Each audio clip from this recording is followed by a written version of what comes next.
Hello and welcome to part 2 of this painting tutorial for Geraldir, or Garaldir, I'm still not sure how to pronounce that. Now in part 1 we covered the skin and the hair and beard and the leather and some other bits and bobs. And in this part we're going to finish the model including the orc's head at the bottom there. So I hope you enjoy it. I'll see you after this.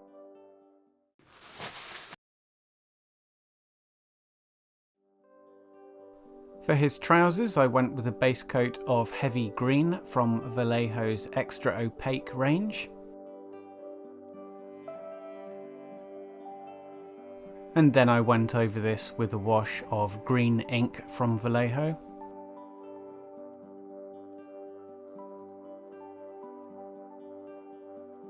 And now for his tunic I used 2 coats of bloody red from Vallejo.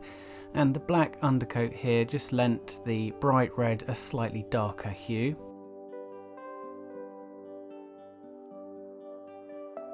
And then I shaded that with some strong tone from the Army Painter.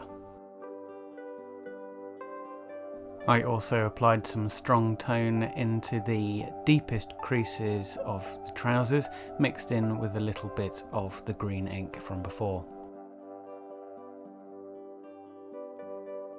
I first highlighted all the little edges of the tunic with some brown rose from Vallejo. I would apply more highlights later, but we'll get to that soon.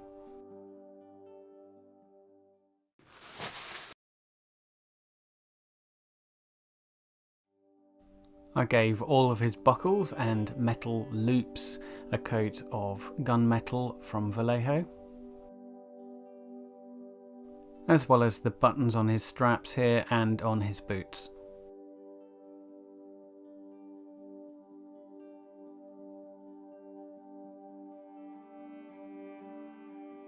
And of course, not forgetting all these little armoured nubs on his tunic. Finally, I painted in his shoulder armour, also using gunmetal. I then used Vallejo Model Air Silver to dry brush over the armour, and then went over that with some dark tone from the Army Painter. I then highlighted the outer edges of the armour and the top edges of all the other metal using Vallejo Model Air Silver.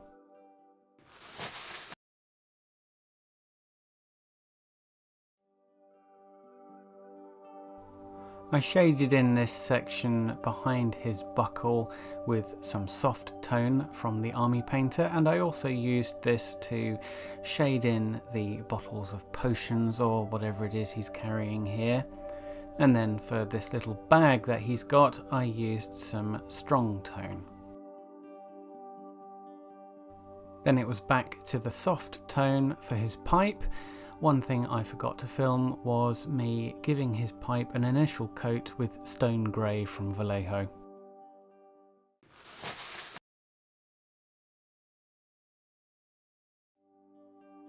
So back to the metals, and I gave his armour a slightly tarnished look with a wash of soft tone from the Army Painter, before going with strong tone over all the other metals.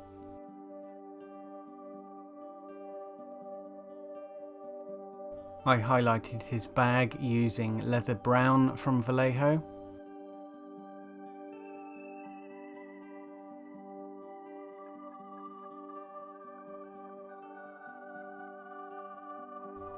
And then accented the shadows in it and also on the pipe using some strong tone.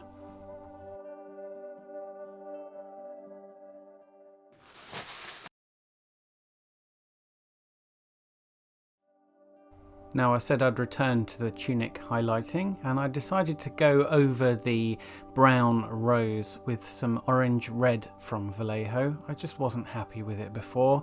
This I felt was a much better colour match for the red underneath, which was bloody red. And then I highlighted the black leather boots using a mixture of black and stone grey, both from Vallejo, followed by a shade of dark tone from the Army Painter.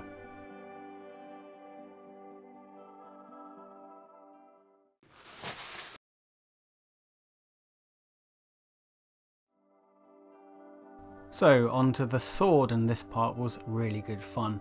First I gave it a coat of white from Vallejo, and I also applied this white over all of the smoke.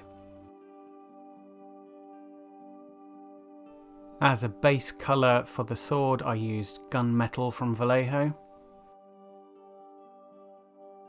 And then it was time to build up the reflective surface of the sword using Gryph-charger grey contrast paint from Citadel, which I applied in 2 sections along each side of the sword. When I say side, I mean each side of each side. So this sword has 2 sides, each with 2 surface sides.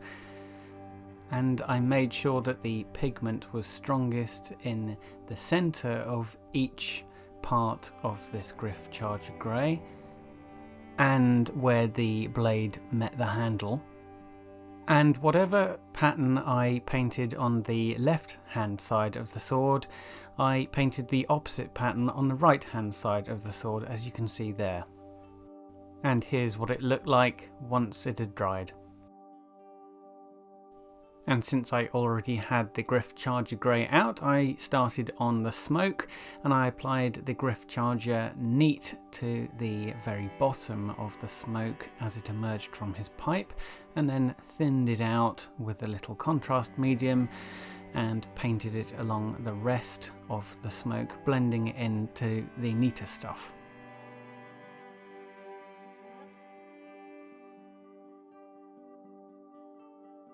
And then it was back to the sword, and I began blending in or feathering in the edges of the Gryph-charger grey using some more gunmetal. And then for some reason I jumped to painting the handle, for which I used bloody red, before switching back to the blade and using some silver Vallejo Model Air to edge highlight. And I also used the silver to increase the brightness of the steel in the centre part of each of the gunmetal sections and at the top of the blade. Now I used some black to increase the contrast at the centre of the Gryph-charger grey sections, and then I went over that with a light wash of Gryph-charger grey to blend it in, before moving back to the handle and shading it with some strong tone from the Army Painter.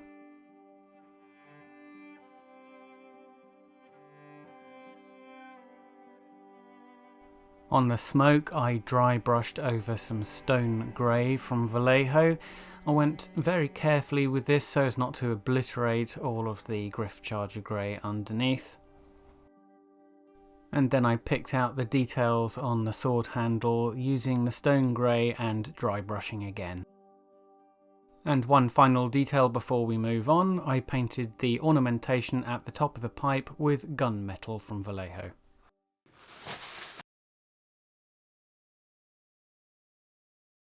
I gave the orc's skin a base coat of heavy green from Vallejo, and then mixed in some gold yellow by Vallejo to add some highlights.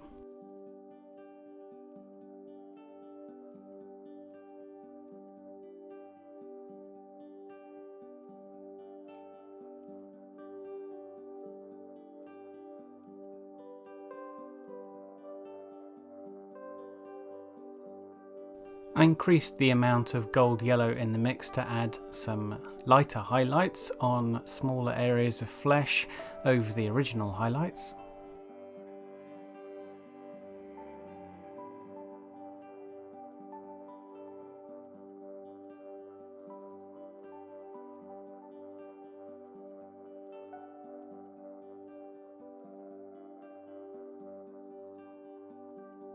And for the final highlights I added in some white from Vallejo.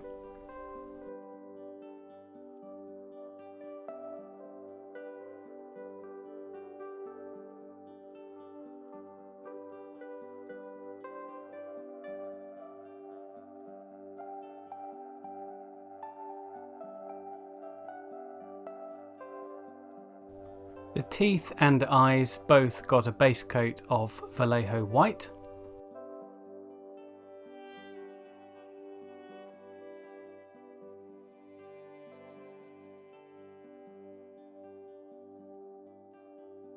Before I shaded all the skin with green ink from Vallejo. Now this is quite strong, so I thinned this down with some Lahmian Medium from Citadel.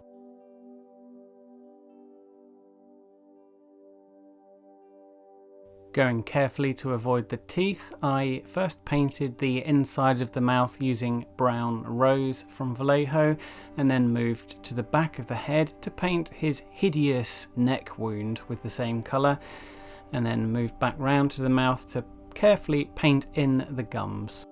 Then it was on to Rosy Flesh for the raised areas, such as between the teeth here and over the nodules, I'll call them, of his wound.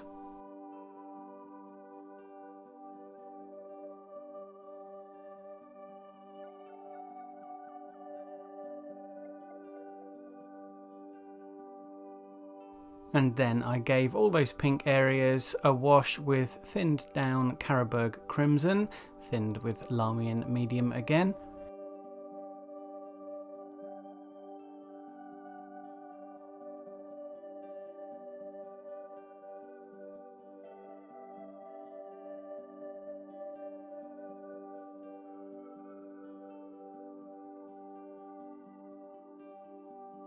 And then I used the same mix to redden the corners and the bottom of his eyes,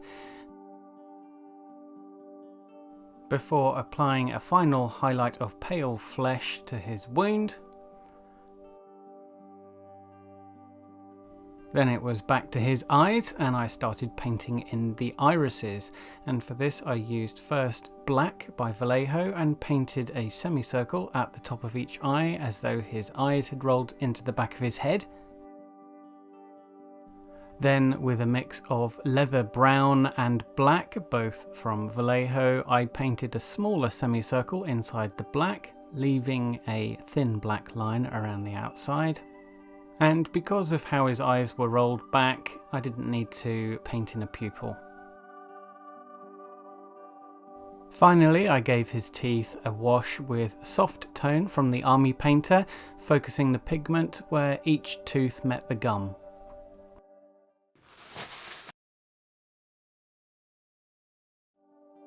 The blood was fairly straightforward really. I just used Blood for the Blood God from Citadel, what a great name for a paint that is, and it produces a very glossy, fresh looking blood effect.